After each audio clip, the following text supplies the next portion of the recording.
जी जी 8 जानेवारी महिन्यामध्ये या पाहिजेत होती ती 8 नोव्हेंबर महिन्यामध्ये आली.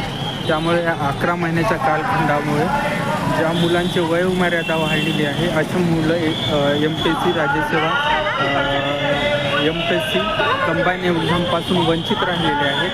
अशा मुलांचे हे अहिल्यादेवी लायब्ररीपाशी त्यांचं आंदोलन होतं. आता हे सरकार हे विद्यार्थी ज्या मुलांचे वय वाढलेले आहेत 7 महिन्यापासून मागणी करत आहेत तरी त्यांच्या मागणीचा आता या मुलाने कलम 19 नुसार त्यांचा अधिकार वापरला. अभिव्यक्ती स्वातंत्र्य होण्यासाठी सर्वजण एकत्र आले, शांततेत एकत्र आले. त्यानंतर कायदा सुव्यवस्थेच्या प्रश्नाखाली पोलीस हे आणि मुलांची दडवून करत आहे आणि याला भयभीत करून या मुलांचं आंदोलन दडपण्याचा प्रयत्न करतात. हे सर्व मुलं इथे खूप गर्दी साचली होती. आता सर्व मुलं एका साईडने हे करून पोलीस फोर्सचा वापर करून येत आहे. यावरून एकच समजतं सरकारचं अपयश हे सरकार कधीही कायदा सुव्यवस्थेचा प्रश्नाखाली दाबतं. म्हणून म्हणजे आपलं जो अभिव्यक्ती स्वातंत्र्य असतं, जेव्हा आपले हक्क हिरावून घेतले जातात त्यावेळेस आपण रस्त्यावर उतरतो, बोलतो, आपली प्रतिक्रिया मांडतो.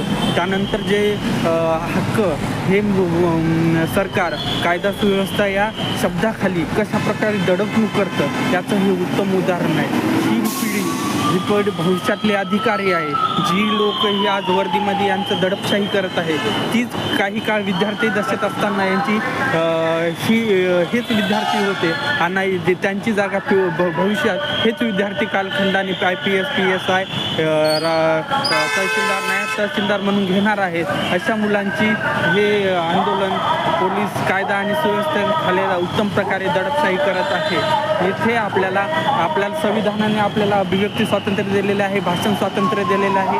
जेव्हा आपल्यावर अन्याय होतो आपण त्याच्यासाठी कायदेशीर मागणी करण्यासाठी आपण रस्त्यावर उतरतो, आपण 2 शब्द बोलू इच्छितो, आपण शांततेत एकत्र येऊ शकतो. परंतु हे कशा प्रकारे दडपलेलं जात आहे हे आपण इथे उत्तम प्रकारे पाहू शकतो.